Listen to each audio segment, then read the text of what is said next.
Matteus 3:28. Matteus 3:28. Kristus mostari okkara.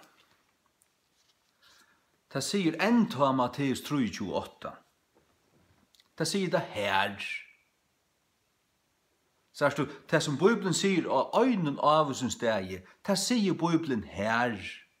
Så det ikke lukket mye med fjernat her, det stender noen ærestande. Bibelen lærer det lukkevel. Men hun skal lære det som hun lærer her, og i Bibelen tjokken. Og det gjør hun så i først King James. Matteus 3:28. But be not ye called Rabbi, for one is your master, even Christ, and ye all are brethren. Kristus mostar okkara. Luther. Aber ihr sollt euch nicht Rabbi nennen lassen, denn einer ist euer Meister, Christus. Ihr aber seid alle Brüder. Wir alle bröver. Okkara mostar Kristus. Men I skulle ikke ville kalles rabbi, til en eders veileder, Kristus, men I alle brødre. Våres veileder Kristus, okkara mostar Kristus.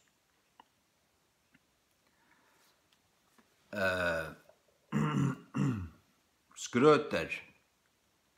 Men tid skulle ikke vilja kallast rabbi, tui ein mastare, tui ein tikkara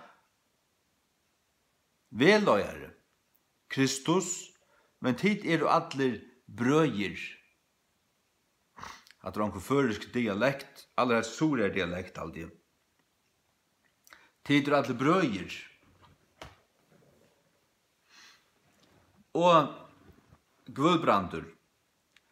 Og þér skuluð eigi rabbi kallast, því að einn íðar mestari, Kristur, og þér allir eruð bræður.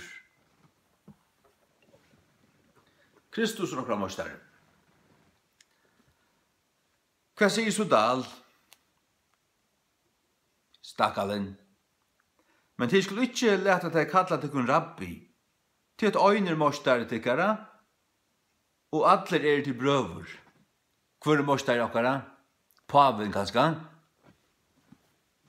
Mun mostari Kristus, det stender I teksten. Og det han. Og det stender I teksten. Hesen sandmauren. Men til skulle ikke leta til kalla rabbi, til øyner mostari tikkara, og til alle brøver. Han sier ikke hvor mostari okkara. Og den alexandriska skvaldren tja Victor Danielsen.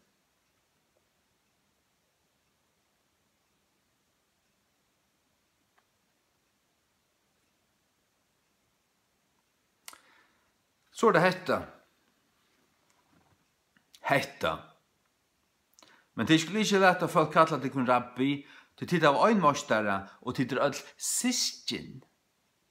Her stender ikke sistjen i teksten. Her stender brøvur, og det brøyder det den ta. Og til fjerna Kristus. Fjerna Kristus og brøyder rest. Såles perversjon, hun blir bare verre og verre. Perversjonen til Dal og Victor nøvringar. Jeg vil ikke bruke det her heldur.